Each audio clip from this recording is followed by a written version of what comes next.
Welcome everyone to the July regular meeting of the Meridian Library District at 7 o'clock, and the meeting is called to order.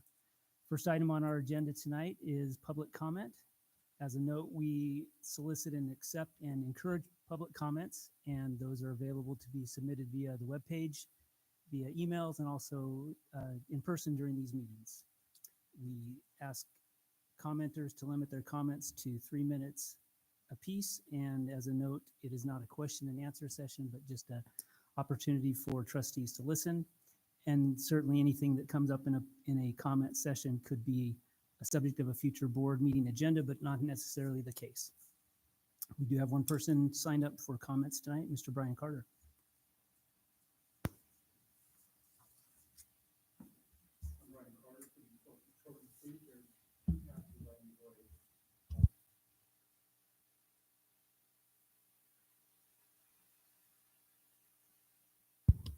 Thank you.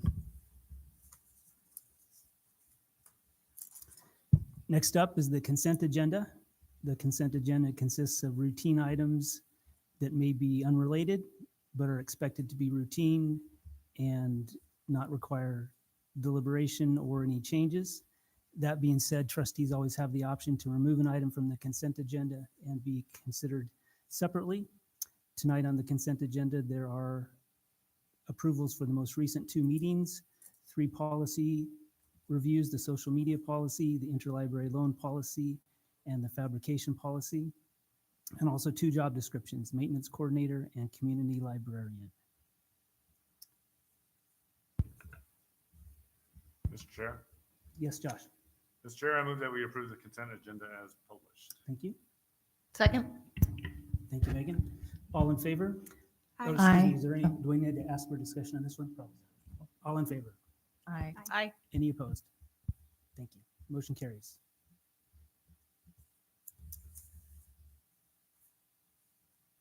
Up next is the financial reports. These were included in your packet, and everyone was given an opportunity to review these items. I will turn the time over to Nick and/or Emma. No comments, and happy to answer questions, but nothing outside of the normal. Paying bills and keeping on track.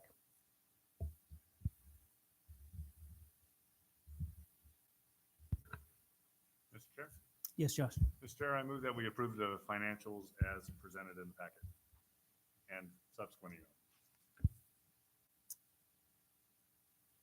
Thank you. Second. All right, any other discussion? All in favor? Aye. Aye. Any opposed? The motion carries. Item number 5, the Silverstone close date and the transition plan for the Pinnacle branch. Nick. All right. Thank you, Mr. Chair. Doing a great job on your first meeting as chair. I like it. So we need an official board action to close the Silverstone branch at the end of August. Our lease goes through to the end of September. We've already talked about that a few months ago when we had submitted that to the leasing company. We are nearing the completion of the Pinnacle branch, and we're pretty close, matter of days at this point, of getting the temporary occupancy for the building, which will allow us to then trigger the financing mechanism. And once we have all of those things moving, we'll be able to do the final purchase in early August or possibly mid-August, and we'll be able to start moving some of the large items in, like the sorter and the shelves, a little bit before that.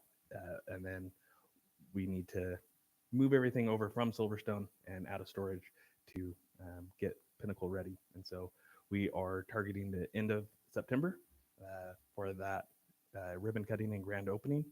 And the last day at Silverstone will be Saturday, August 31st.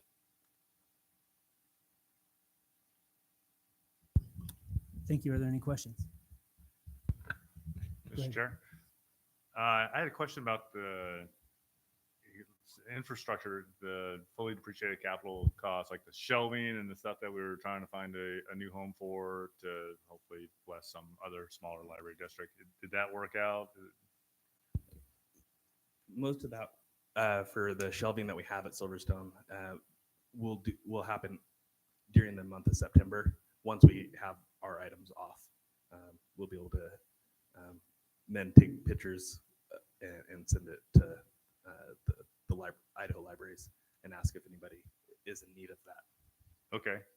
So it's going to be a last minute, like, hey, if you want it, you've got the next couple weeks to make it happen. Yeah, essentially? that's pretty typical with these type of moves. Okay. And if worst comes to worst, I'll have to check with the team. We might have room in our storage unit to house it in the interim. But once we move the other items out of it for Pinnacle, but I would have to check with the team to see if that were possible or not. Okay. And second question, I had on my calendar the 3rd and 4th of September is like moving day, helping day, back-breaking labor kind of day. Is that still valid? Yes-ish.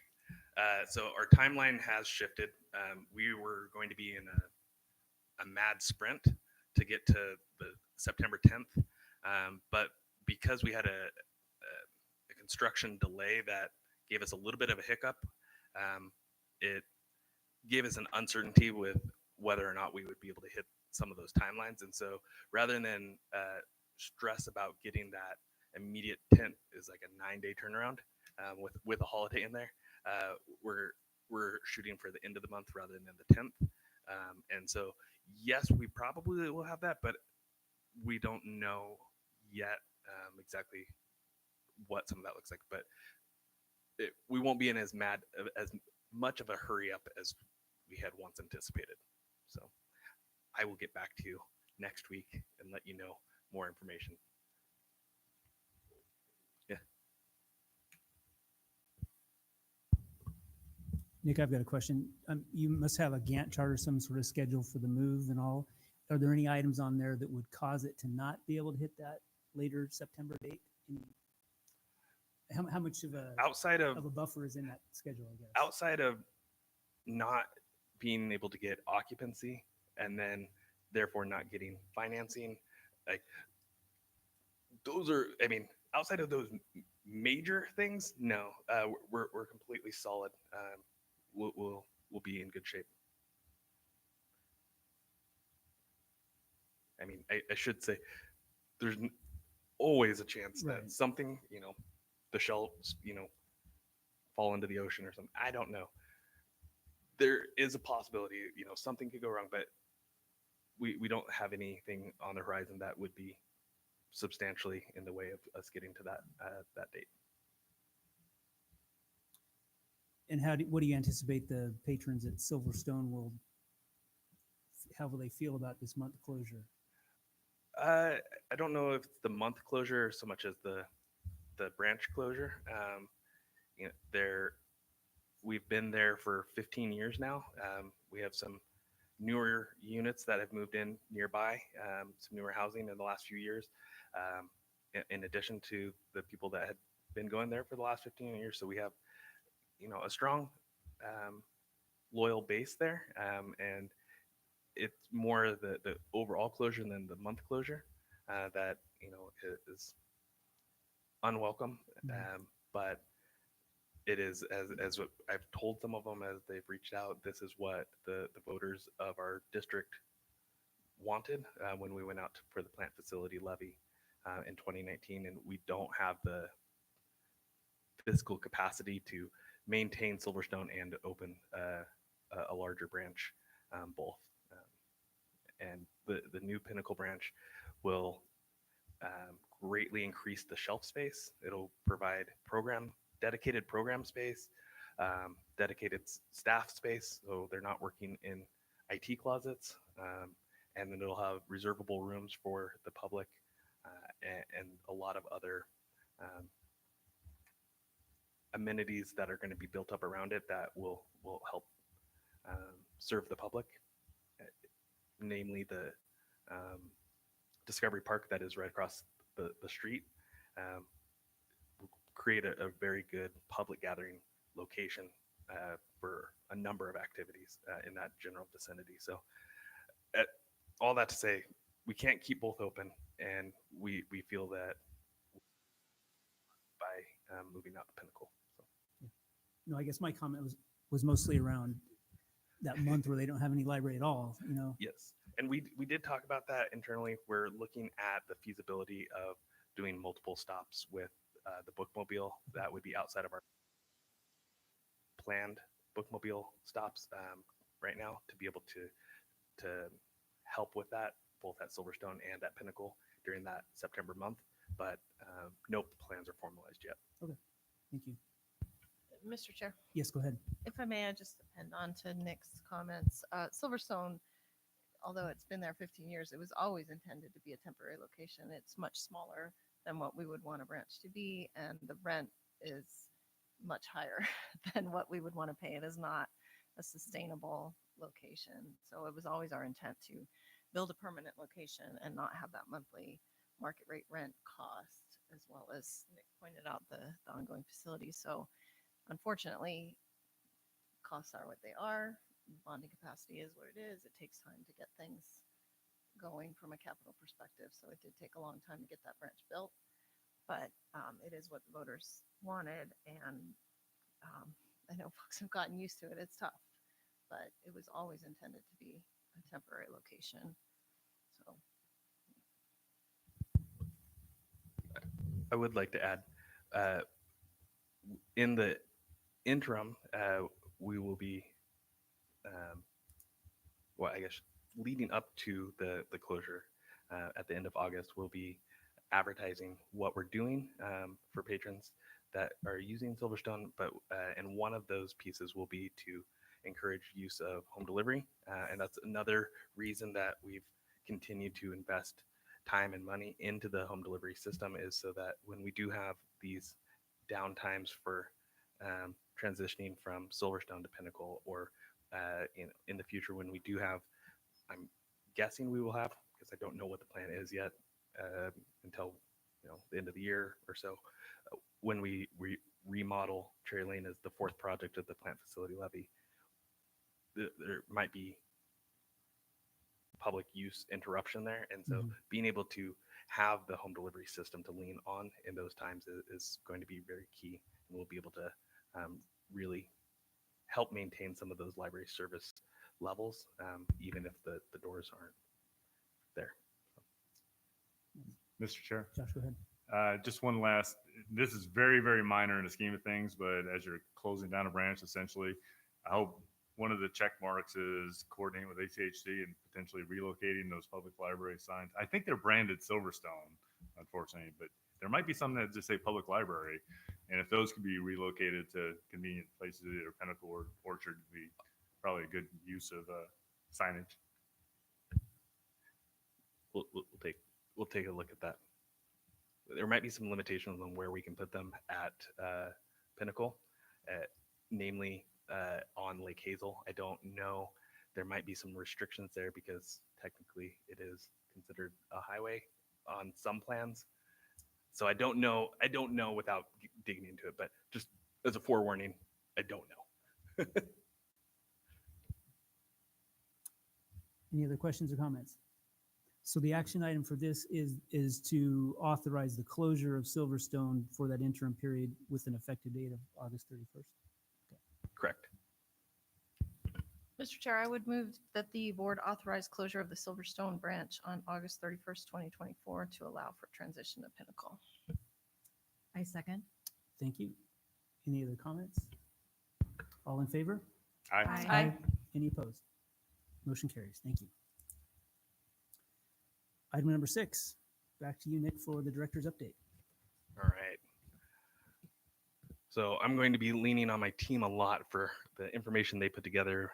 My focus over the last 4 weeks, 3 weeks especially, would be on the budget that we'll be talking about later. So I'll be sharing my updates, but really leaning on my team for this one. So go ahead and jump through. We had one job posting, 48 applications and 10 interviews, and 3 separations. A slower month, but that's kind of to be expected in June. We usually have more of a ramp up leading into summer versus once we're in summer. So not surprising there. The foundation was able to go on a tour. Meg and I went on that tour of Pinnacle as well. And the foundation has been great at donating funds for some of the places like the Teen Lounge. And they also gave I think, I want to say $50,000 towards the children's collection at Pinnacle. And so they continue to support the library and help us with some of the larger purchasing projects for our different capital needs. Collection, the material services team is adding things as quickly as they can. They have been weeding a lot, mostly at Silverstone, to make sure that our collection that we move is ready to go. So no sense in moving things that need to be taken out of the collection. And then they're really ramping up our ordering with a vast majority of it being focused on Pinnacle so that we can open with a full collection in September. Our checkout numbers are great and we're doing really well. Computer usage staying pretty average. All of those are roughly within normal time. The average time is up a little bit, I believe. Yeah, 105 before. So that's kind of to be expected. If you come in, you'll see a lot of kids here throughout the day when they would normally be at school. Pretty common at public libraries in the summer. Bless you. Lots of programs at the branches. One of the ones that I was really excited about was the AI Olympics for teens at Unbound. We have a presenter that comes in and helps with that project, and it's been a fun way to interact for them. And then their STEM Day for Educators was also a big hit. They were able to bring in educators from West Ada and provide them with a space to meet and also showcase what we provide at Unbound. Some of the other big ones that we had, the Birds of Prey is one that was I had heard really fun things about. They bring in some of the big birds and do events with the kids, and then of course our city's Dairy Days parade. We were able to participate in that, although our bookmobile was in the shop at the time, so they weren't able to use it the way that they had before. But yeah, lots of great things going on all across the district. So we had 198 programs with over 5,000 people in the month of June, and that is a lot. So now we do have 4 branches, 3 locations on top of that, and then also our outreach stuff. But just in terms of how many things we're out there doing with the community, it's quite extraordinary what our teams have been able to do. And then looking at some of the deep dive things this month, or this quarter, we're looking at the quarterly usage of a few different items. The first being digital resources. When we look, this is trying to make sure that I get the right. So this is actually more than a quarter, but we're looking at March through June, and the highest usage being in May, and across all of the months, the reference solutions is the one that gets used the most. But trying to give a little bit of a breakdown. It's a little hard to read, but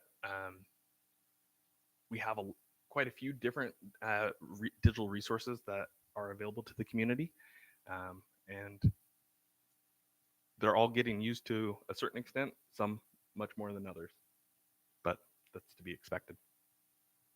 My favorite is the Gale Udemy. If you haven't used that, I would highly recommend logging in and using that. It's a great resource for learning how to do just about anything. I've used it quite a bit for learning how to do spreadsheet tricks and Airtable and things like that. So. Room reservations.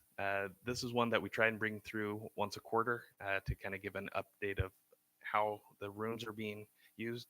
The large conference room here is not used by the public as much, especially in the summer, largely because the staff are using it to host programs a lot. And so anytime the staff aren't using it, it's available. But we definitely have high usage of the other spaces. Orchard Park has been really busy with their rooms, much more than we had anticipated, actually. And we saw that on the revenue also. We didn't know what to expect in our first full year of being there. And the public is definitely interested in using our spaces to study and to meet. Unbound continues along with what it's been doing for the last few years, but I would say these numbers are slightly elevated from what I anticipated them being, especially in light of all of the road construction that was happening on Idaho Avenue earlier this year. It definitely disrupted a lot of the business activity on Idaho in downtown, and it didn't touch us as much as I had feared. And so I'm very happy to see that those numbers are not only holding steady, but growing. A lot of information here. I'll sum it up by saying Unbound's 3D printers are busy. Very, very, very busy. I was in there today and there were 2 prints on the SLA printers in the back, and 5 of the 6 3D printers in the front were running, and one of them had been running for a very long time and still had 11 hours to go. So public is doing both big and small prints, and we can see that by the number of prints that get done, but also what I've always enjoyed looking at was how many unique users do we have to the number of prints. And so it's not that we just have power users. We have a lot of different people coming in to use our services. And when we're looking at grams of filament, that means we're going through, I think my math is right, about 31 full spools of filament, which might not seem like a lot, but when you get printing, that is quite a bit. And we're also, when we are looking at the numbers in the budget, we've done a really good job of pricing this so that we're breaking even and actually a little bit better throughout the year on this. And so this is a very heavily used service. And that's all I got. Thank you. Questions for Nick or comments? Mr. Chair, Yes, please go ahead. I just want to express my appreciation, especially to those who work at Silverstone right now, because I know they're a little stressed out, but they're keeping programs going and getting ready. So it's a big lift for them, but it's exciting. So please thank them on my behalf. Will do.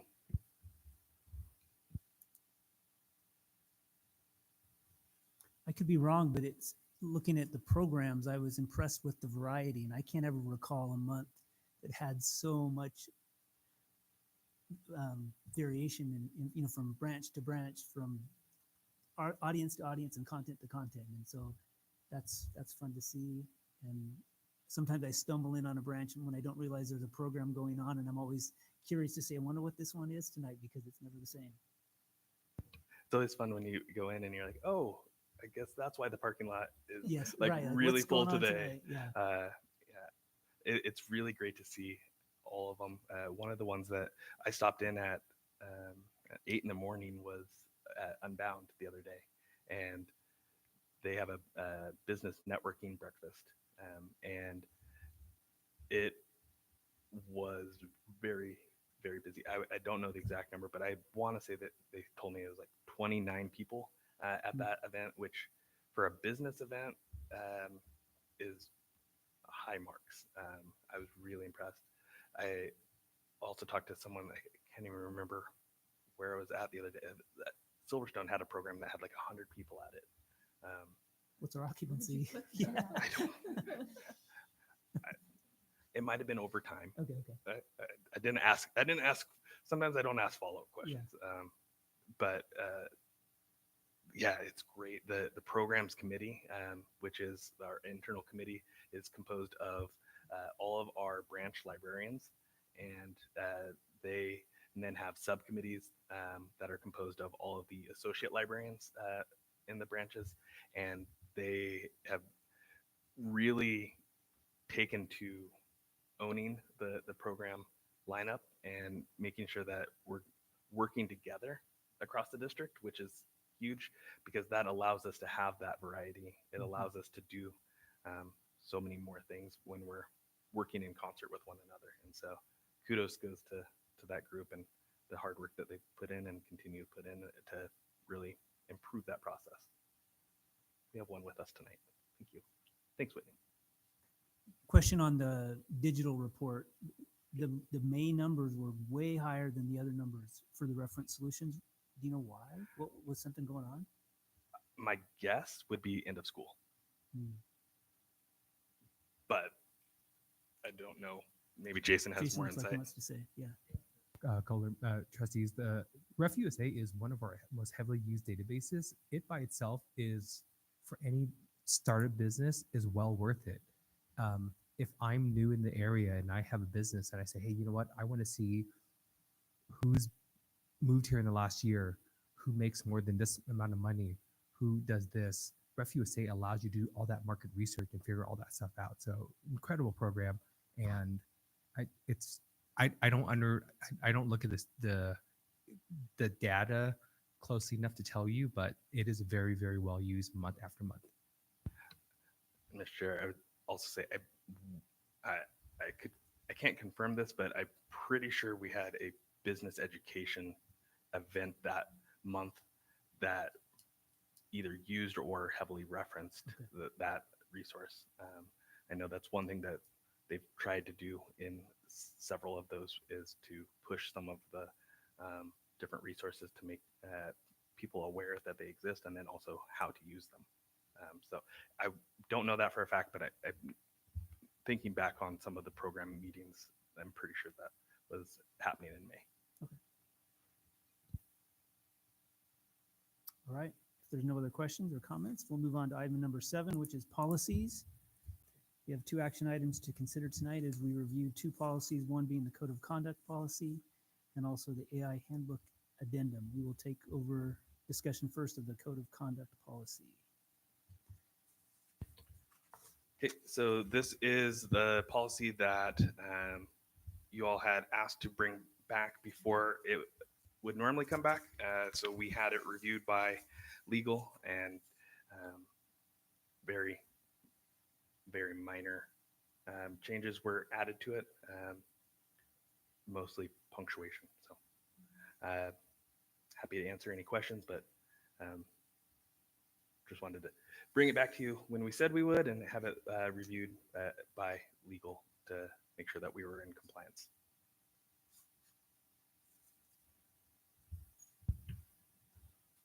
Mr. Chair, Go ahead, Laura. Nick. On item 11 on line 42, it's the possession of a firearm. Mhm. I would like to just reword that to be something along the lines, this is my suggestion, a possession of a deadly or dangerous weapon is prohibited. An exception is made for lawfully possessed firearms. The reason why is I think it would be a little bit more clear to our patrons and our employees about just that aspect of owning a firearm Okay. responsibly. Could you say that again? Yes. So let me get there. My phone is being weird about it. Possession of a deadly or dangerous weapon is prohibited, period. An exception is made for a lawfully possessed firearm, period. I would have to check with legal. I don't know. We need to make sure that we're within how the Mhm. Idaho And we could code even say as is written so that as you know, as referenced in Idaho code as it stands. did you all get, do you want to have her say it one more time? So, possession of a deadly weapon, a deadly or dangerous weapon is prohibited, period. An exception is made for a lawfully possessed firearm. Let me get back. I'm working on my phone and it's not good. Hold on. As, Take your time. That's fine. yeah, okay, sorry. I'm like, how can I get there? Here we go. As defined by Idaho Code Title 18, Section 33. I can, Mr. Chair, I can say that having looked at it quite a bit, that we might have some trouble with that exact wording. Would it be okay if we adjusted that to align with Idaho code in terms of how they have those things listed? Because it will list firearm or deadly weapon together typically. So is it okay if we keep it together in that? Because in the second sentence, you had it just with firearm. So Okay. would it be okay to have firearm or deadly weapon so that we're Yeah. consistent? Mhm. Okay. Team, Mr. Chair? were you able to get that? Go ahead. Set on. Thank you.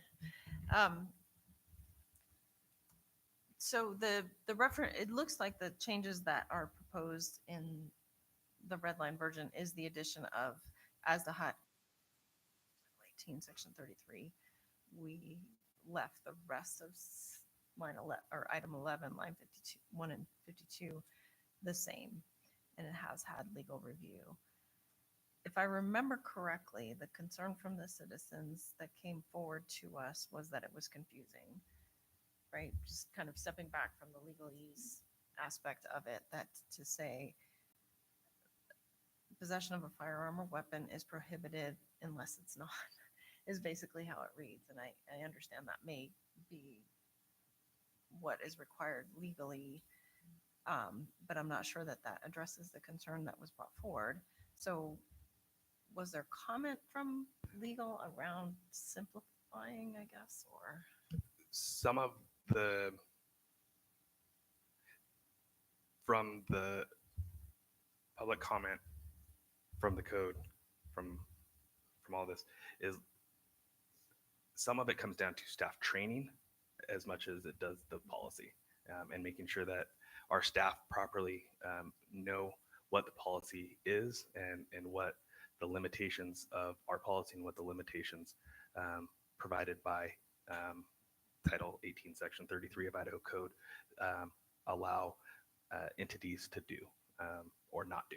And so as much as it is how we write it, it's probably more so making sure that our staff are properly educated on how to adjudicate through that as it happens. And it's not necessarily black and white. When things are happening on the front lines, it can be uncomfortable for staff. It can be uncomfortable for patrons, and there's a line between what someone's rights to do are, and then what someone's rights if they, feel threatened by it. And there are laws on how to think through that, and it's as much how we write it, but I'd say so much more is about making sure that our staff are properly trained and that we give them the support and tools that they need to execute our policies.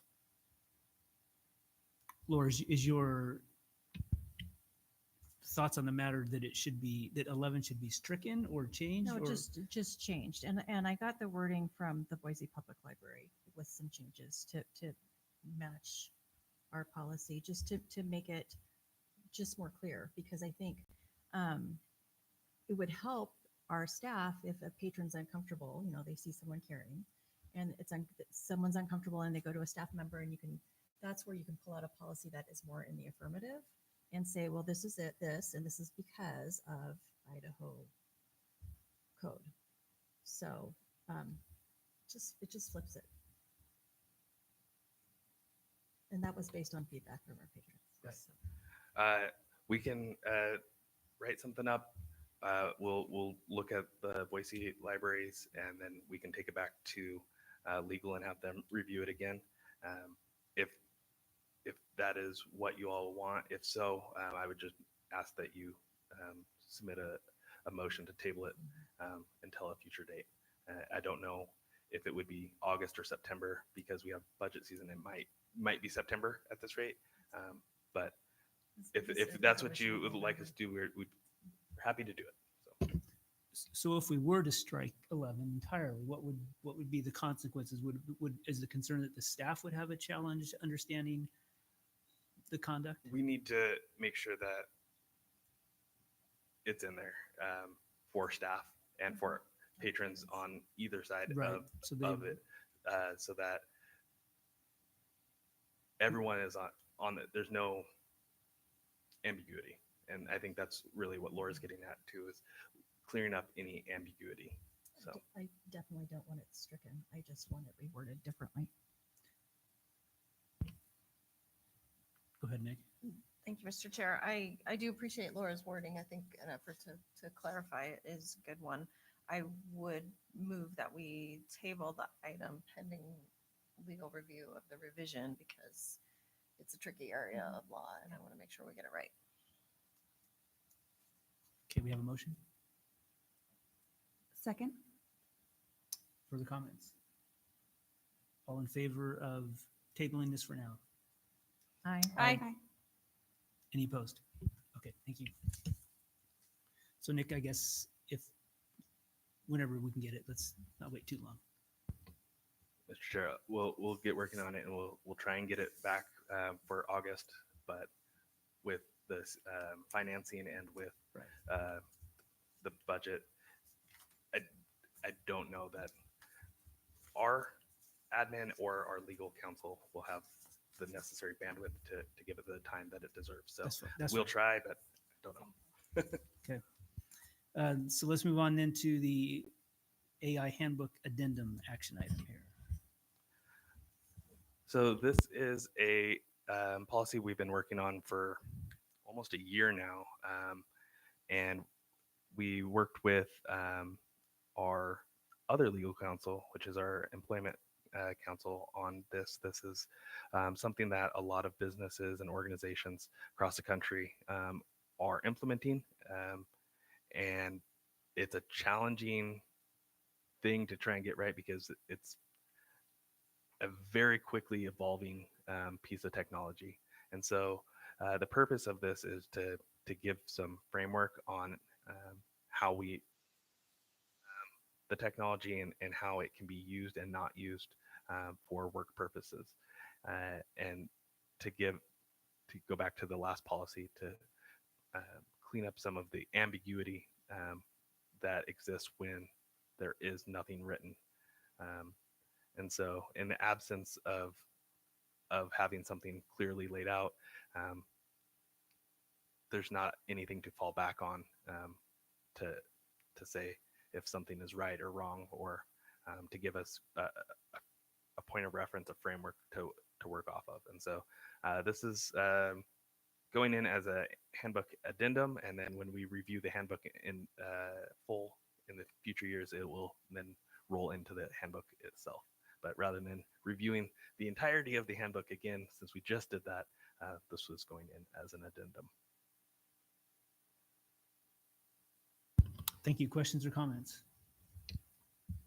Go ahead, Meg. Thank you, Mr. Chair. Question and then a couple of comments. Down the road, it'll be rolled into the overall policy manual. Is this a addendum that would come up on the cycle? As you noted, it's a rapidly changing area and it might behoove us to review it annually. So that's a structural thing that we could decide when we redo the handbook, is to leave it as an addendum within the handbook, which could then be updated independently of the handbook in its totality.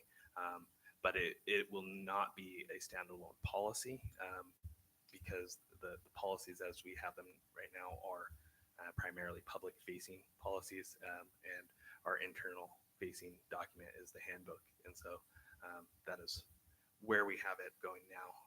And I think a strong argument would be made to keep it as an addendum for the foreseeable future so that we can adjust it. Some of it has been written fairly broadly though, and not to use specific terminology, because some of the specific terminology, even from when we had written it initially to when we were reviewing it and getting it done, just hadn't aged particularly well. So we tried to write it in a way that would weather time a little bit better, and then getting into some of the granularity of the differences in AI and how it is used or not used, and the specific applications of it.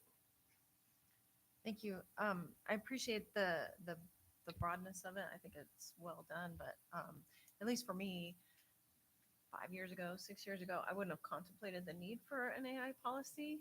So it's the unknown unknowns, right? We don't know how this technology is going to mature. So I think it's a good idea to keep it on the top of the list for review. And then my comment is on, I guess, the second page under ethical use. The second sentence there, these technologies must not be used to create content that is inappropriate, discriminatory, or otherwise harmful to others, or can we change that to district, since we use district throughout? Sorry. I believe it's page 3. Last page. Last page, thank you. Under ethical use. Yes, Thank you. that was changed in one revision or one version, and it definitely didn't get caught on this one. So we can do that as part of the Yeah. adoption of this. And then on the first page, it's probably a track changes thing. There's no space between as and district in the first sentence under policy. So a little minor. Okay. Unless I'm looking at an old version. We will get both of those cleaned up. Mr. Chair. Yes, go ahead. Nick, I'm looking at page 2, where it states all AI generated content must be properly cited.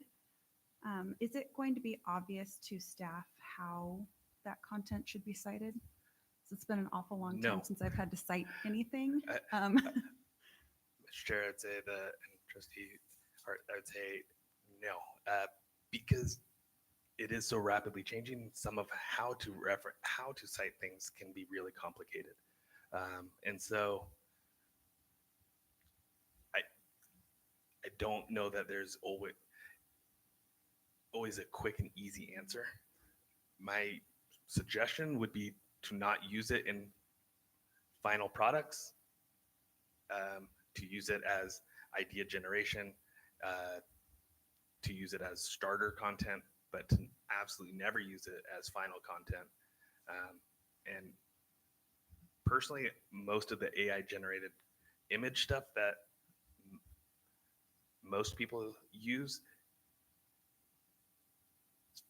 at best hit or miss. So we're not there yet, but the technology is changing quickly. So yes, we do need to cite it. But depending on where it comes from, what it is, and how it's used, I wouldn't want to get locked in yet.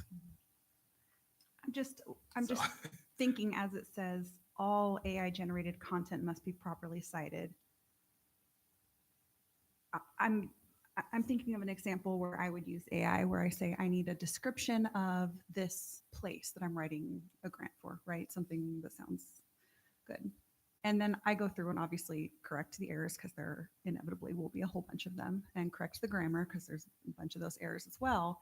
But then at that point, if I'm reading this, I'm thinking, well, the structure of this chunk of text did come from AI, but I fixed it up and it's in my tone at this point. So I feel like that leaves maybe like almost a little too much ambiguity. I will turn to Jason. not. He is the primary architect along with legal counsel on this. So, Jason, do you have any insight on the end of that?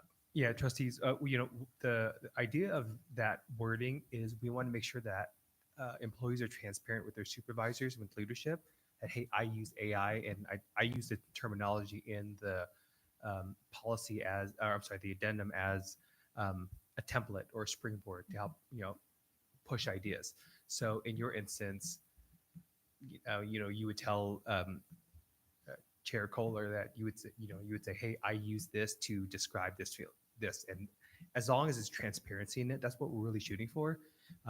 We really don't want people just, going to ChatGPT, say, give me this, and then just copying it, pasting it, turning it in. So that's what we really want to discourage our staff from doing. And there is no Style guide. restrictions, right? We're not telling you can't use it. We're telling if you are going to use it, please let somebody know so we understand and we can help you through this. So.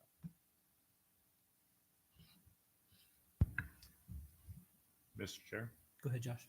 I just wanted to say that as I read through it, I learned a lot for one, but I thought there was a lot of attention paid to protecting copyright, trademark, proprietary information, and public information in a safeguarded database, specifically that prohibition against uploading large databases to a third party, China, Russia, wherever it ends up on the interwebs.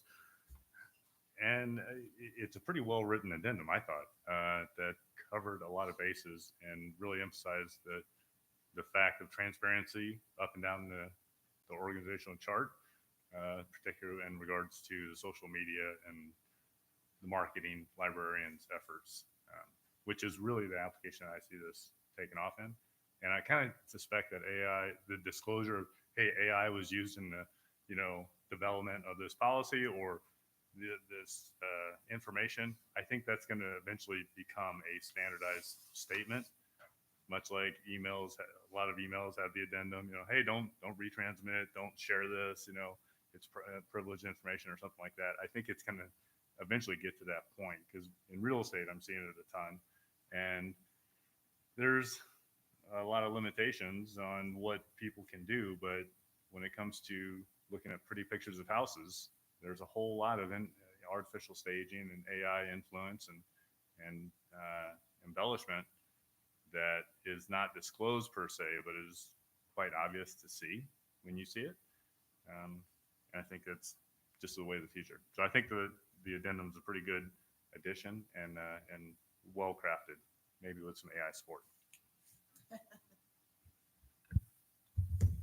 Destiny, was your concern resolved? Okay. Other comments? If not, I would entertain a motion, and keep in mind we did talk about a wording change from company to district. Mr. Chair, Yes, go ahead. I move that we approve the AI handbook addendum with the change from company to district. Thank you. Second. We have a motion and a second. All in favor, say aye. Aye. Aye. Any opposed? Thank you. Motion carries.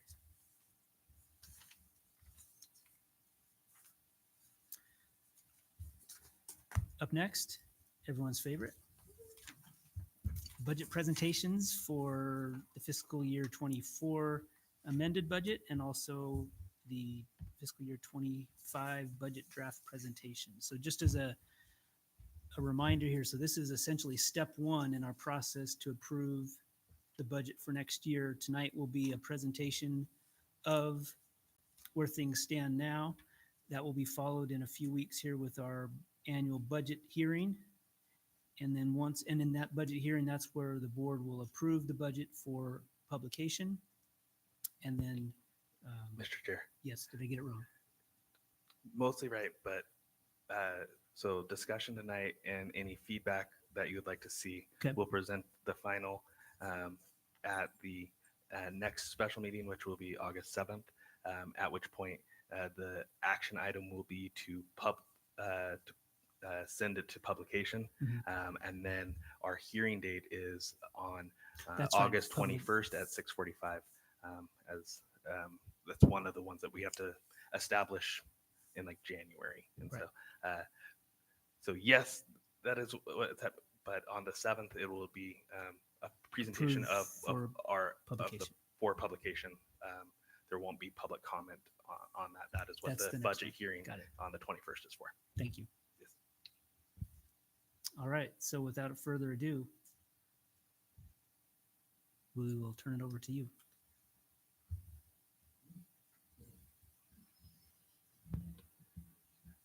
Budget time. Yay. I will do my best. My brain, I'm not going to lie, is a bit melted at by the time we've looked at these numbers as much as we have. But in front of you there, you do have the one that has blue at the top that says approved in draft. And that's probably going to be the one that we need to, or actually, you know, that's not the one I want to start with, is it, Emma? Let's start with the amended one, which is going to be one of the QuickBook printouts. So it's going to say draft amended on it. And so this is an amendment of the current fiscal year. We don't have a whole lot of changes on this one. And so happy to answer questions. I'm going to pull it up so that I can see the differences. A lot of the revenue difference is, that's one of the places we're going to see the biggest change, is when we budget, we are extremely conservative on how much money we think we're going to make off of revenue from a non-tax revenue standpoint. And so we purposely undershoot what that number is hopefully going to be. And that means our budget's a little bit tighter, but it's an unknown number. It's not something that we can project with certainty. And so we try and stay as conservative in our projection for our fiscal year as possible.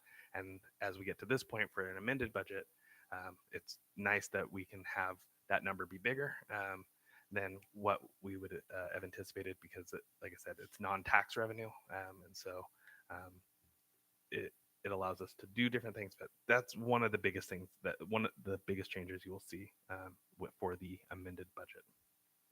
So Nick, here, just to make sure I'm following this. So we are comparing here the approved budget on this page here with the amended budget on Correct. this right side. So these are so I can look at these, we've got the same categories here, and I can look on the left side of this page to see what's there now, and then on the right side is what we're amending it to. Is that right? Correct. There are a few differences with the amended because of where transfer outs for general fund have been rolled up on the smaller version versus the other version. Okay, thank you.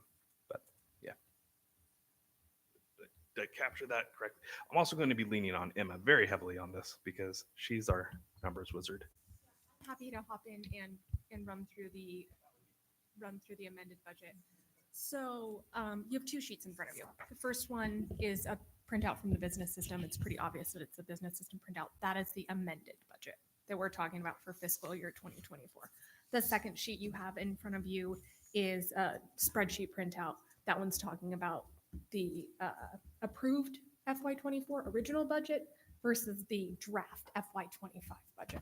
So let's start with the business system printout, looking at the amended budget that we will bring back for you at the next meeting. The high points that I want to hit on this is the structure we're going to see in that amended budget. We're going to see some numbers, tweak and move around a little bit, but high level, we've gotten additional revenue. Director Grove just talked on that. We've gotten additional sales tax income and interest income that's driving up our total revenue. Coming down into expenditures, everything remained pretty stable this year from the high level category perspective.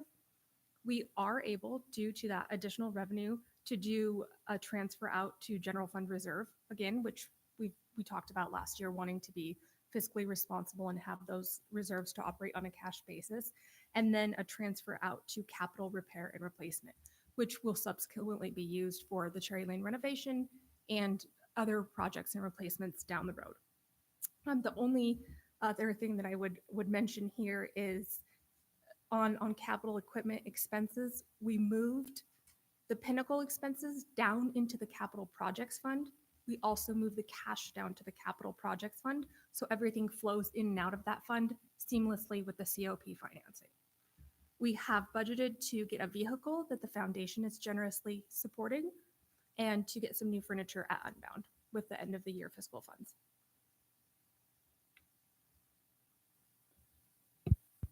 Mr. Chair, can I jump in with questions? Okay. So thank you, Emma. So yeah, as you indicated, everything looks mostly the same. It's that non-tax revenue. So the increase in interest is just the favorable rates that we're expecting to continue through the end of the fiscal year. We're about 5% at LGIP. Is that Yeah, where we're absolutely. mostly at? Yep, we've got a lot of interest coming in. We had some additional sales tax revenue, as well as our revenue generated internally here from meeting rooms, fines and fees. Pretty much all revenues coming in above projections. Mr. Chair, I would also add, you'll see a big change with the capital projects interest as well. So for the exact same good reason. rates. Yeah, excellent. I'm going to ask a quite detailed question on that kind of miscellaneous, the copy and print and so forth income. The director talked about during his presentation about break even. Is it fair to say the target is break even? I mean, this is kind of a public service. We're just covering the cost of materials, or is our intent to generate net revenue there? Mr. Chair, the philosophy from my time being here has been to break even. That's how I priced everything out for Unbound initially 9 years ago. It is a moving target, and those are really, really, really difficult to hit, especially when we're looking at like 3D prints and things like that. So it is to break even, but not necessarily break even on material, especially when it comes to those machines, because there is a component of the maintenance of the machine and the parts of the machine and that aspect as well. So the hope is to always be slightly above break even with 3D prints, with copy prints and prints.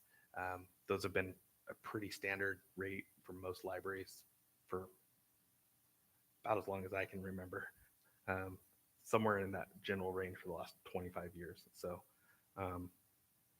that's pretty standard across the board. But our other ones, the goal is to come out a little ahead of break even, especially when we're talking like the fabrication stuff.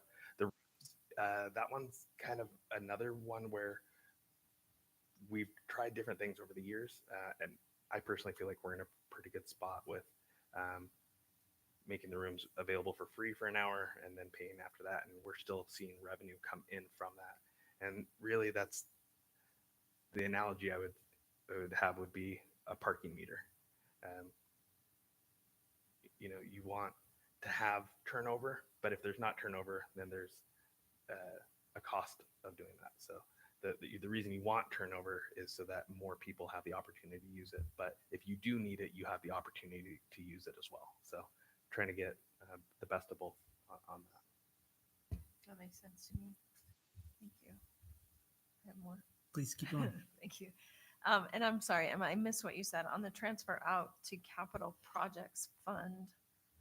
That's used for Pinnacle? Yeah, we had some budget for general fund to cover Pinnacle Capital.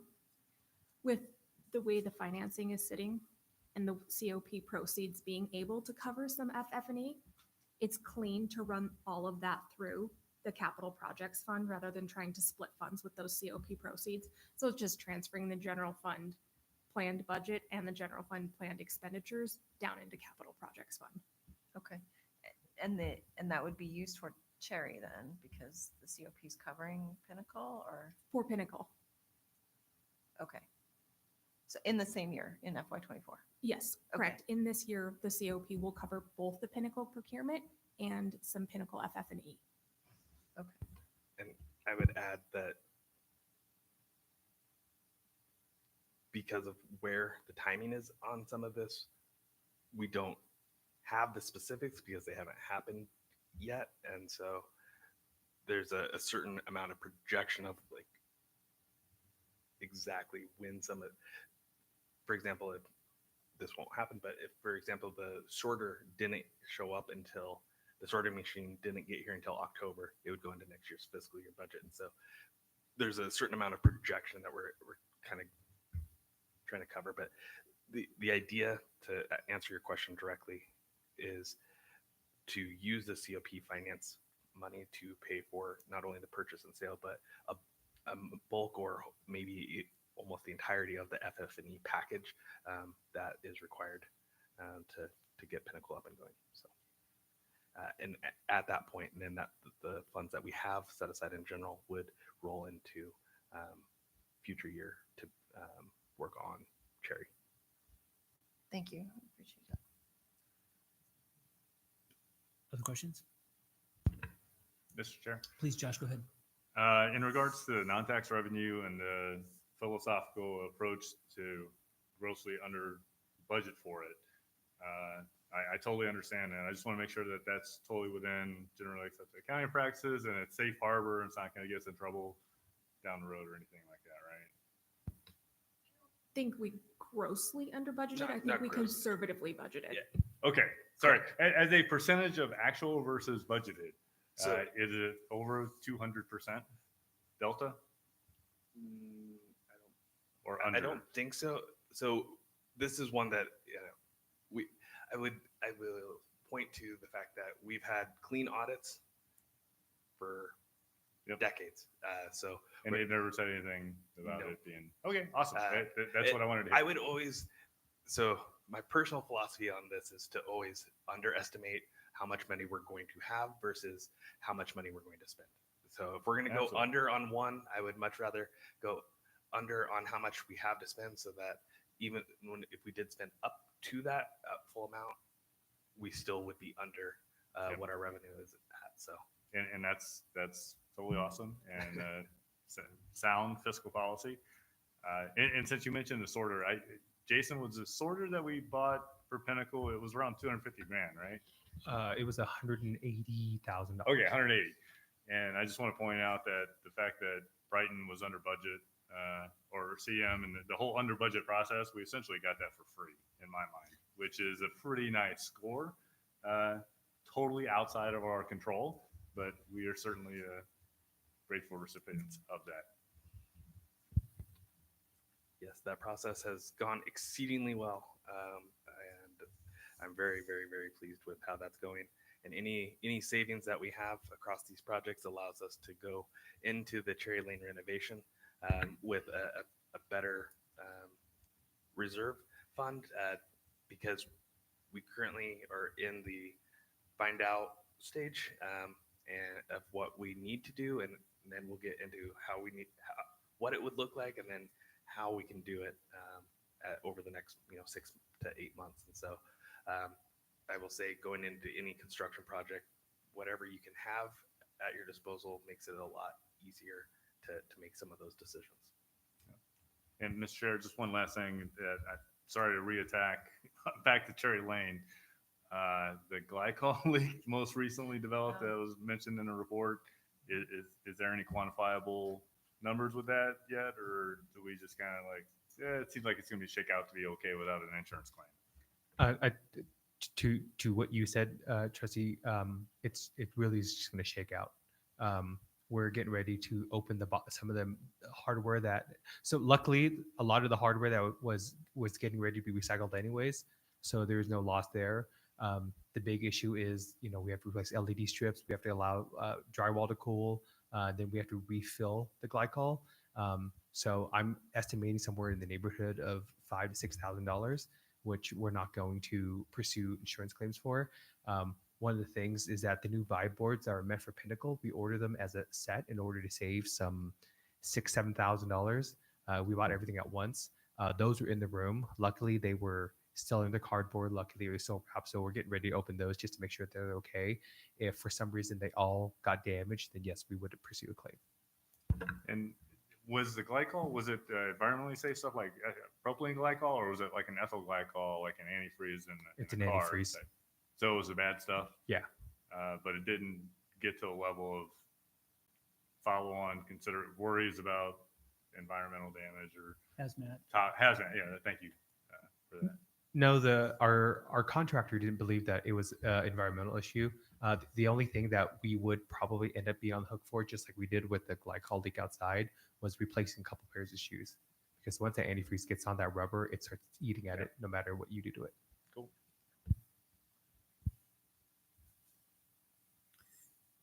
Any additional comments or questions on the draft budget for 24?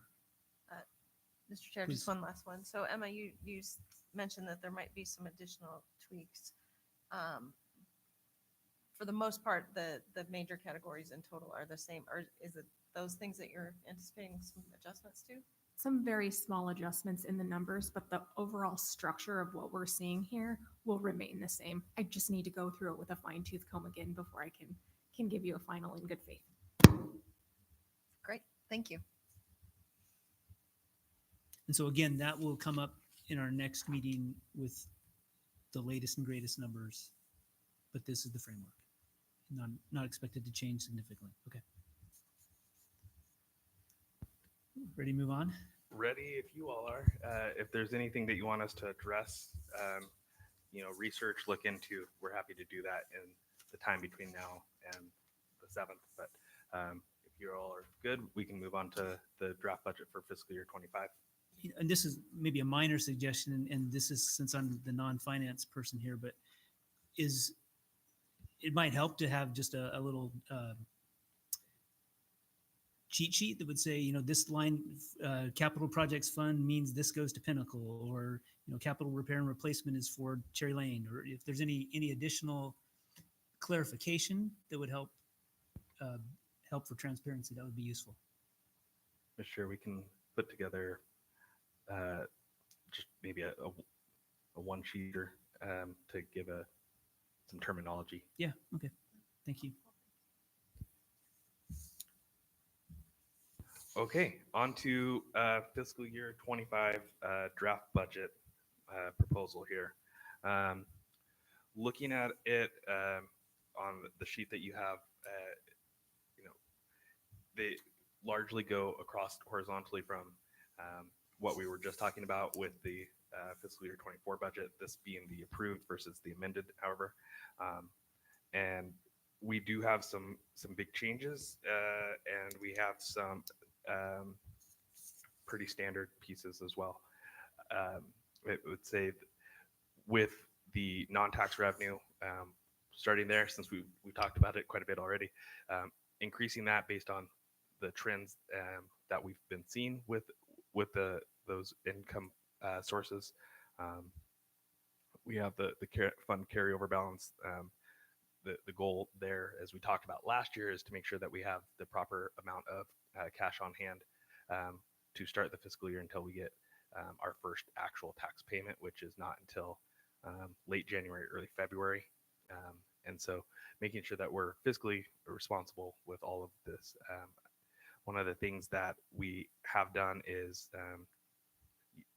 created this draft budget based on grassroots needs, going to our managers and our admin teams and asking what those granular needs are, so that we had a needs-based budget, and being very responsible with how we configure that to bring to you what we have today. I'll just kind of maybe go down from there to the biggest line item that we have, which is personnel. We are looking at doing a few different things with the personnel budget line. And so the reason that we see an increase here is for a lot of different reasons. And we'll be able to get into some of them today, and then some of them will be brought in more detail in September if you approve the budget. But the biggest thing is we're opening a new location. We have fixed cost numbers that are going to be going up with Percy and with some of our benefit providers. And we have a salary schedule change that we would like to introduce once the budget has been approved. And that is a one-time salary schedule standardization. And the reasoning is to stabilize our long-term fiscal responsibility with personnel and to have the ability to make system-wide salary schedule changes without radically impacting the viability of our salary schedule structure going forward. And so one of the most dangerous things that we could do would be to only adjust one piece of it, because if we only adjust one piece, now the whole system's a little bit out of whack. And we have that right now where we've had adjustments over time, and we need to get those realigned so that we have consistency vertically in our salary schedule, the same way that we've been working over the last year to get that horizontal stability. And so, and then with that also trying to be competitive with other libraries and being competitive with other entities. We'll never be able to compete with a private enterprise, but we do need to maintain a level of staff pay that reduces staff turnover and is, to use the City of Meridian wording, a premier place to live, work, and play. And so we need to be in line with that to the best of our ability. We can't get everybody $100,000. We can't do something like that, but there are steps that we can make to improve that. And so for all of those reasons, that's why that line's higher. The collections number is lower. We did lower it a little bit. The primary reason that it's lower is because the numbers for the last few years have been boosted to assist us with getting those opening day collections for Orchard Park and for Pinnacle. And because we don't have that in the horizon to open a new branch or to expand a branch, that has dropped down quite a bit. Operating expenses have gone up.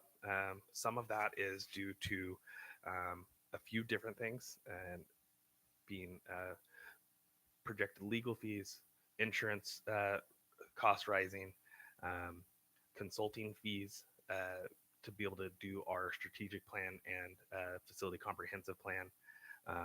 And lose my notes. I've already lost my notes, but there's a couple other sizable things that we need to make sure that we're properly planning for. And so that's why those have gone up.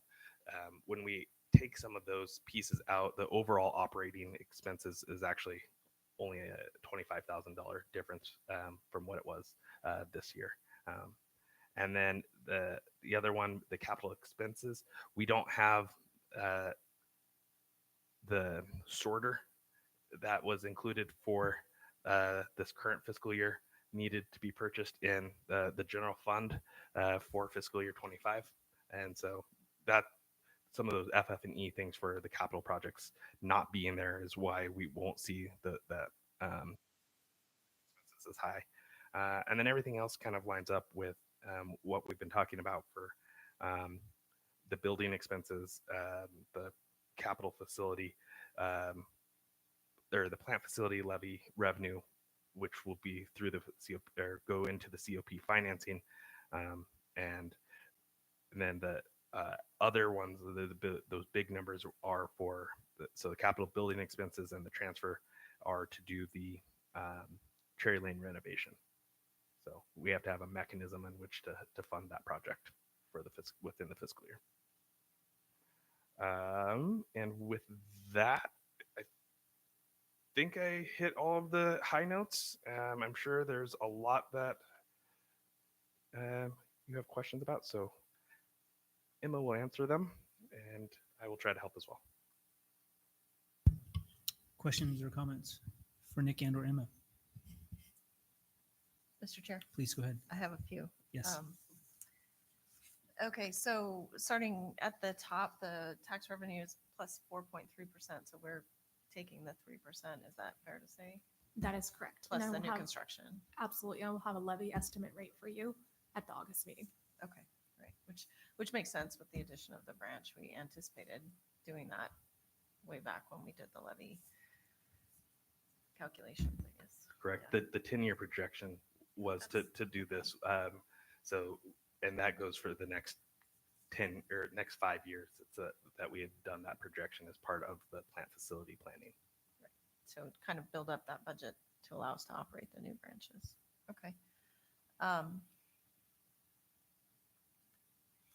going to skip over another revenue item, but go to expenses. So Nick, on personnel, are we adding positions for Pinnacle in addition to who we have for Silverstone? I see the seal Yes. nodding. Yes. Okay. Yes, we are. How many? Do you know? Off the top of my head, I don't know. I want to say it's about 3.5 FTE. Okay. But we'll have the seal check. Okay. Thank you. And related, are there new positions elsewhere, or are the new folks also in new positions? So complicated answer to that. Yes. However, we need to know if this is approved. The budget is approved to be able to then make the sketch out of what we'd like to be able to do. But if you all change these numbers, then New plan. the plan would have to shift to fit it. So yes, but I don't know until we can get this approved. Great, thank you. Percy increase, of course, is set in the code. Nothing. Health benefit plans, do you have a feel for what you saw from the provider, from the vendors? Our contracts have ceiling level increases for the next couple of years, so we budgeted the max increase of 12%. Okay. Ceiling is good. And we get that quote in the late part of the year, calendar year? Yeah, it's Yeah. on the calendar year. Okay, but we know no more than what we see here. We don't get that until November-ish. Okay. Nick, you talked about the salary schedule changes. Are we planning a merit pool or a cost of living pool, or is that all part of that salary schedule adjustment?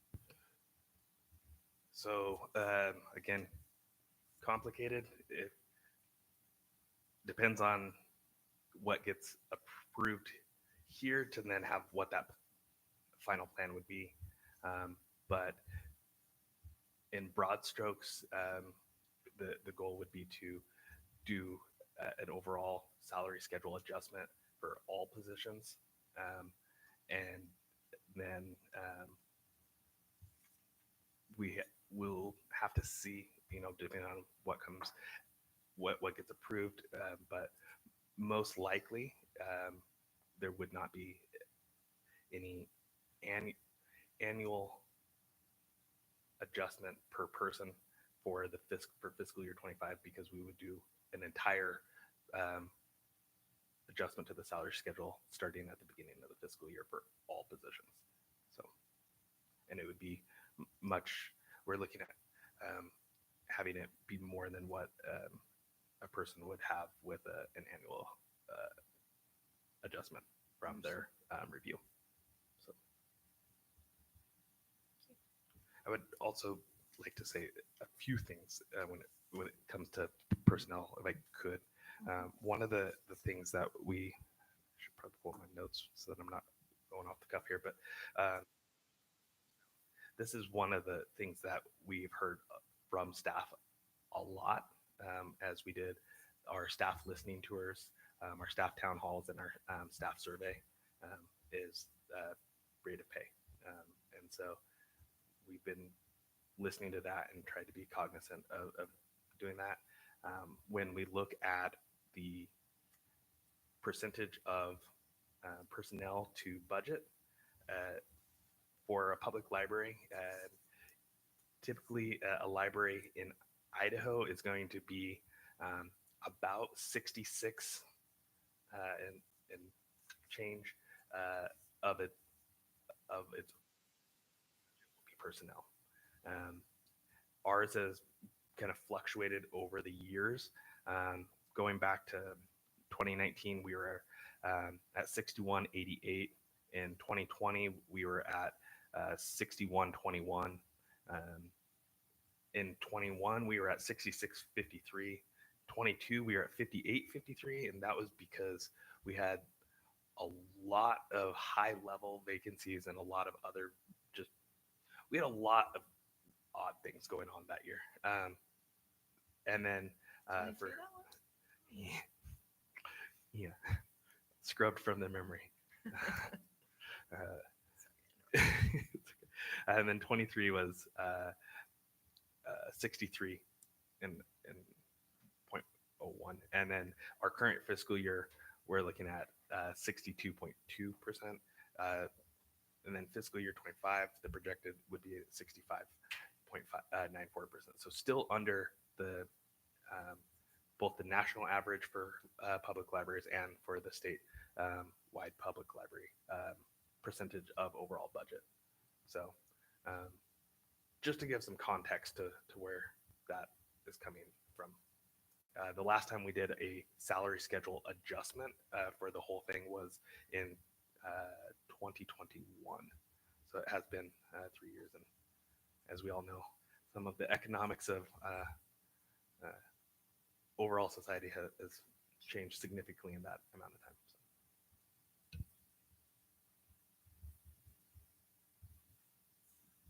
Mr. Chair, Yes, is it okay please. if I keep going? Yes. All right. Thank you. That's okay. I want to dominate here. Okay, so moving on to operating, you mentioned a couple of categories. Sorry. Legal fees, we're budgeting for 710 related issues as well as other stuff. Yes, both anticipated for anything that comes up legislatively, but also by switching firms, there's an additional cost. And so we've budgeted higher than what we had in the past, both because we switched to a new firm, and they've been nothing but phenomenal, by the way, being extremely helpful, proactive, and able to guide us on so many things. But then also projecting for anything HB 710 related to make sure that we're properly prepared if that is needed. Thank you.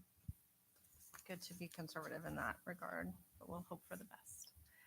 Insurance was another thing you mentioned. I've heard from some of the other locals that they just got hammered on liability coverage. That I see Emma nodding. Our ICRIMP is going up 30%, which equates to about $18,000 for this next insurance year.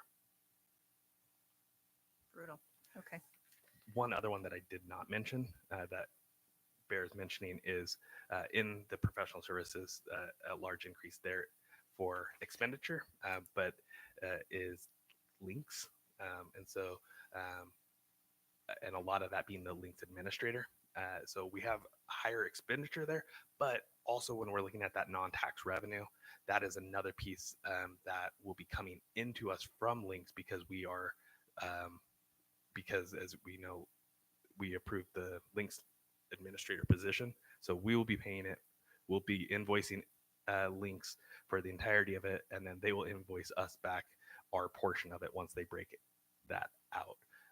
So we'll be paying a fraction of that administrator's cost, but where it lines up in our budget is going to be in the non-tax revenue for the money that comes back to us from links for that from the other libraries to pay for that position, and then for us it will be going out in the professional services category as a links expenditure. Thank you. So the whole administrator salary is in our personnel budget, and then there's some It's- offset. It's not No. in our personnel budget. Okay. We calculate it with the personnel budget, but it doesn't go into the calculations for the personnel budget. It will actually be pulled out separately into the professional services portion of the expenditures, and the non-tax revenue portion of the revenue. Okay, thank you. I always have to double check with him and make sure that I say these things correctly. I'm 99% confident, but always good to get the confirmation. Okay, and then I have one last question, Emma or Nick. Can you talk me through the fund balance carryover and the corresponding capital building expenses for 4.7 million? So we have two fund balance carryovers, one coming out of general fund and one coming out of capital projects fund. Coming out of general fund is the money that has been stored away in capital repair and replacement for the Cherry Lane renovation. That's 4.7 million coming out of general fund, earmarked for Cherry Lane. Scrolling down to the capital projects fund, we have 4.8 million coming out of that fund, again, for the Cherry Lane renovation. And that is money on the plant facilities levy that has been received, and it is sitting waiting to be expended, for a total budget right now of 9.5 for Cherry. Okay. And then the actual lease payment I see there is the 1.4 million. So the levy money comes in, the levy money goes out, just like we've talked about. Okay. Thank you, Mr. Chair. That was all my questions. Mr. Chair, just a few comments. I'm a knuckle dragger when it comes to budgets, but this is pretty simple and easy to explain to anybody that ever asked me about it. You know, we got basically a $9 million budget. We spent about 2/3 of it on personnel, which is certainly in line with national averages from what I've seen. We spend $2 million on operating costs, and we spend $1 million on our collections. And I think it's worth mentioning the Meridian Library District has a total constituency of about 130,000, right? That works out to about $7 per person in our district, and that is probably 3 times the national average. Looking, just a quick Google search, most places are around $2, and around $1.50 to $2.50. It seems to be a pretty common number. So the fact that we allocate such a large percentage of our budget to collections, I think, is something to be proud of. And same thing goes with personnel costs. We invest in our people. I would say philosophically, Nick, I disagree wholeheartedly with a stair-step salary schedule that is equal at every step of the ladder, or is universally, X% every time you're on the ladder. Because ultimately, the highest positions come with the highest responsibilities and the highest requirements. And if you don't like where you're at in the ladder, you can always take another step. You can improve your skills, abilities, education, whatever it may be. So I will never say that we should have a very equal to all universal basic income or salary schedule that rewards mediocrity and simply longevity over superior performance to take steps higher on that schedule. I think that it's fantastic that we are transparent in our salary schedule.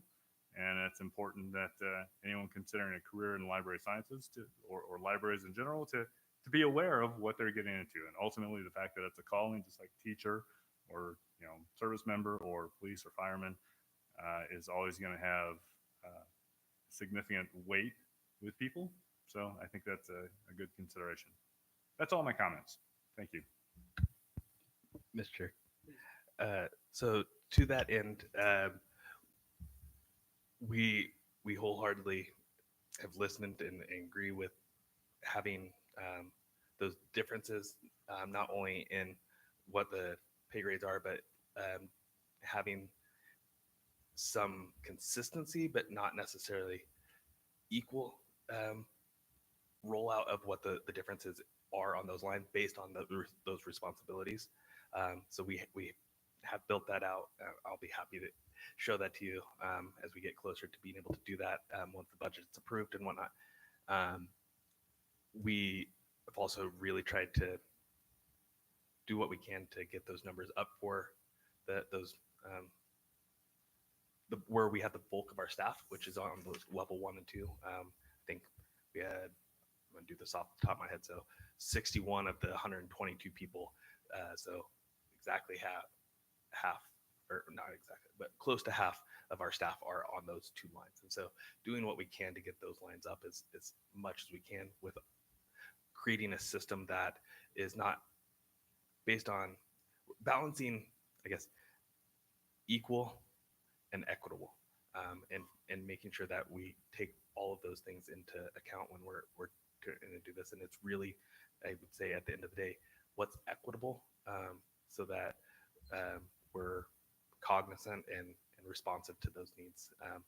Additionally, all of our stuff, like you said, transparent. It's on our website. It's out there. We do have new reporting requirements that we'll go into more as we get closer to the end of the year. But with Transparency Idaho and things like that, that will be coming into play as well. But we do try and put all of our cards are on the table for everybody. So. And Mr. Chair and Nick, just to reiterate, by no means am I saying half the staff should be paid less money. If it were up to me, everyone would be getting double what they already get, because I think you guys are all doing a fantastic job, and you are foregoing other opportunities and out on the local marketplace to market yourself and chase bucks if that's what you were after. So please do not misinterpret my statement as saying anything but, I mean, nothing but like kudos to you guys and gals, and I wish we could pay you more. Thank you. So Nick, I agree with what Josh just said there, but I do feel this is a big number, and from somebody looking from the outside to say that our personnel costs are going to go up by nearly $900,000, we have to be very confident as a board that we can explain that. And you've given us a lot of good information here tonight, but I would like maybe perhaps additional information in the days and weeks ahead. So you talked about an additional 3.5 FTE likely due to the opening of Pinnacle. And then you mentioned some new positions depending upon whether this was approved or not. If you can help us with what those positions, what are the needs that are requiring those additional positions, that would be useful as well. And then you also mentioned that compared to other libraries in the area, our salary schedule is below market, and any additional information you could show us there will help us make the case when we get those tough questions.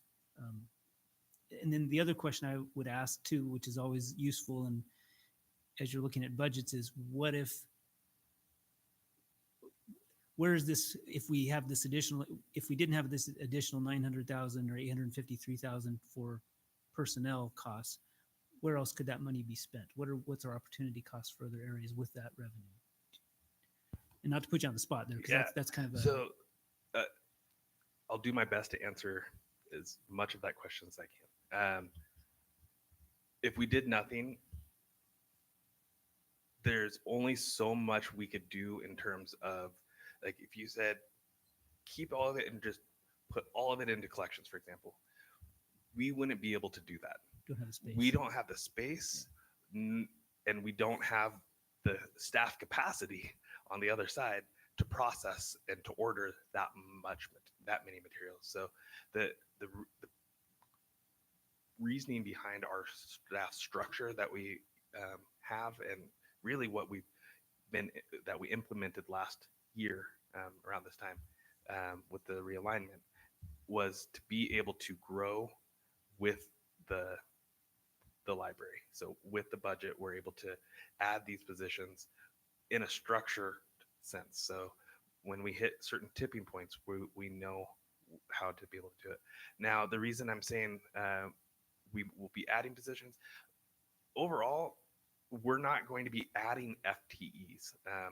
So we might add positions, but there will be corresponding positions that do not get backfilled. Okay. So it might take some time because we can't make any of, I shouldn't say we can't, we don't want to make any of those changes unless there is a position opening, essentially. And so to be able to get some of these positions, we don't have a timeline, we don't have a strategy yet because we don't have an approved budget to back up against, Right. but we run the numbers to get us to a projection number that we can present to you.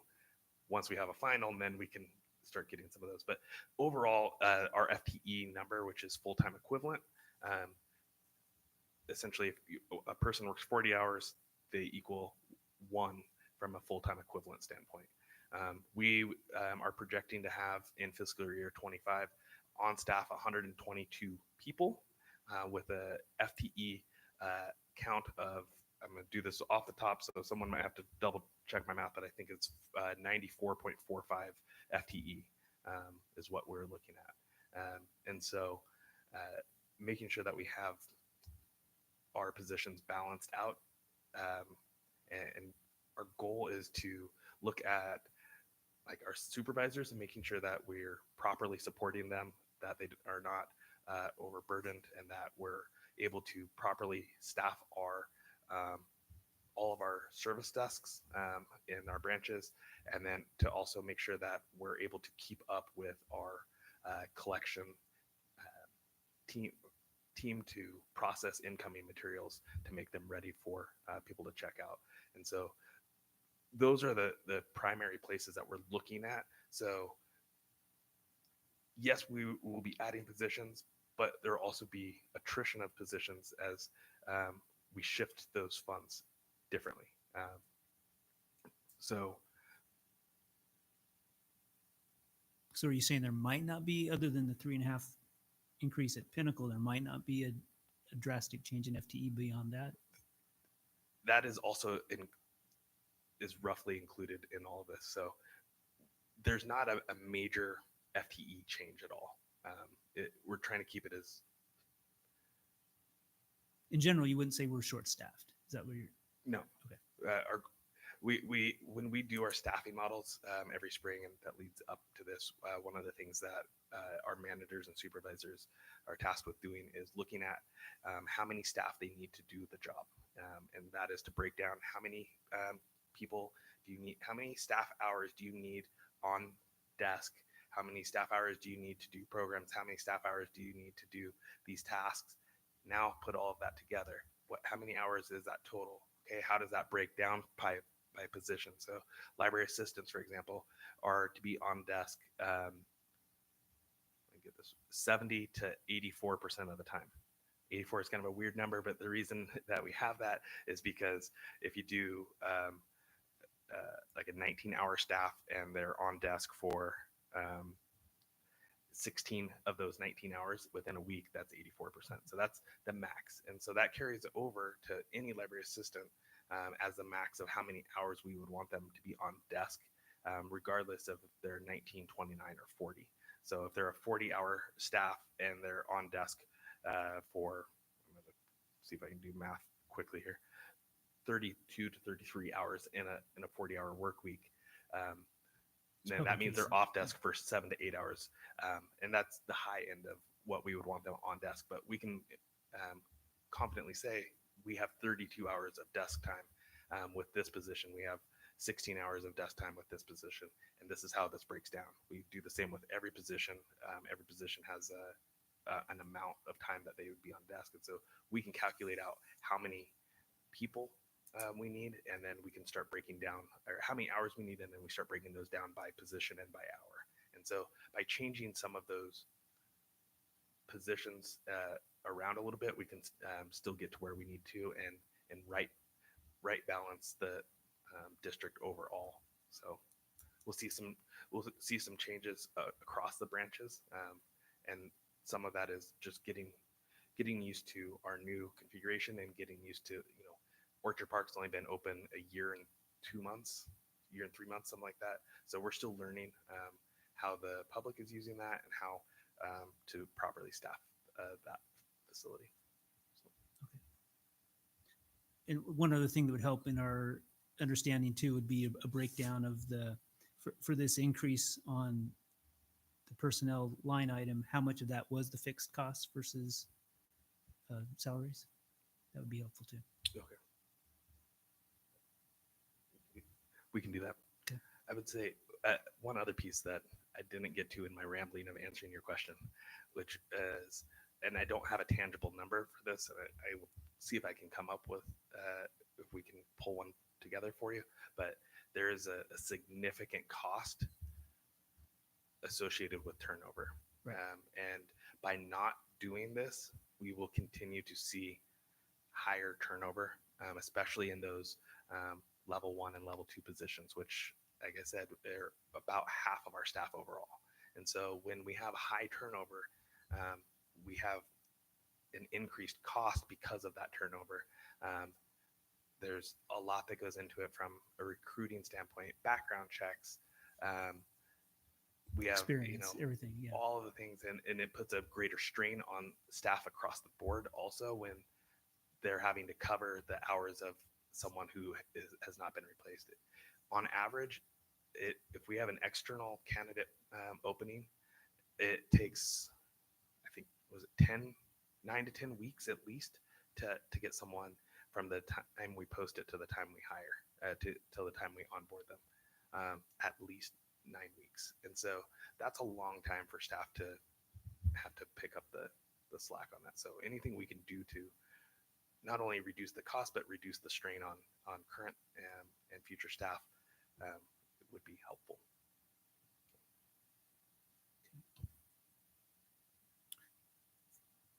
So a lot of discussion there, a lot of questions. Are there any comments from the board on changes you would like to see or additional information you would like to have in advance of the next time this comes up?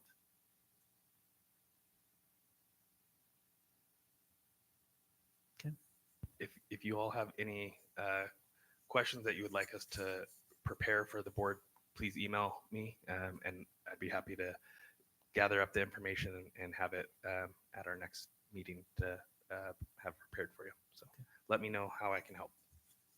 Making it look or like you had something to say. more succinctly, how Emma can help, and I'll take the credit. Thank you, Mr. Chair. I was just going to echo your comment. I think a little additional breakdown on what's what on that personnel budget, how much of it is related to the Percy increase, the 12% for medical benefits, and then how much is this kind of salary structure shifting? Oh, at the next meeting. So 16.4% total increase to the personnel package, including everything it takes to, employ a warm body. 14% to the gross wage. Now keep in mind that includes the additional FTE. So, everyone's not getting a 14% raise. Let's be clear. There's additional FTE and positions built into that. 25.3% on the Percy. It's complicated, but the more people you get, the different pay hour ranges they get, the different Percy contribution the employer has. So 25% on the Percy and then 26% on the health benefit. Thank you.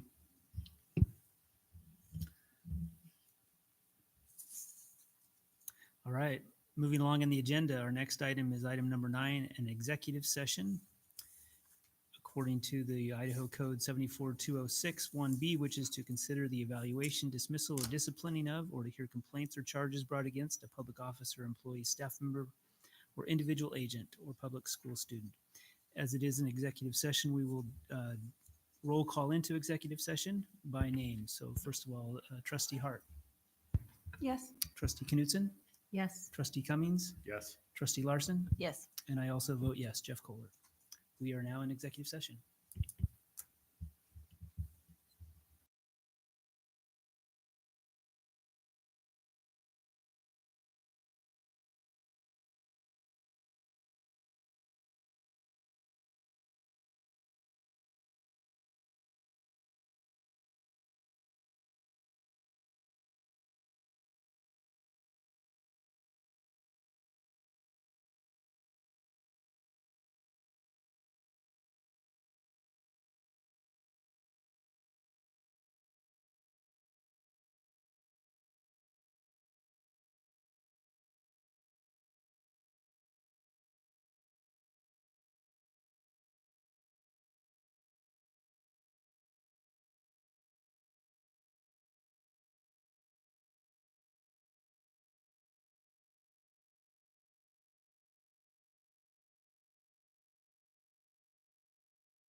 We good, Dan? All right. We are now out of executive session at 9:34. And that brings us to item number 10 on the agenda, compensation for the library director. Mr. Chair, Yes, I would like to make a motion to make a 3.5% increase to the library director's annual salary with an effective date July 1. thank you. Second. Thank you. Any other discussion? All in favor? Aye. Any opposed? Thank you. Motion carries. Item number 11, future agenda items. We have a few meetings upcoming. We'll be meeting with our architects next week, and then the budget hearing. Budget meetings coming up in August, and then the regular meetings. Is there any other items for the regular meeting in August? I'm sure we'll get an update on Pinnacle/Silverstone. Yes, we'll have firm details on our plans for Pinnacle. Primarily, we'll have already passed, hopefully, fingers crossed, some of the COP financing components, Okay. and possibly even the purchase one before we'll have the purchase done, I'm pretty certain, before the August 21st meeting.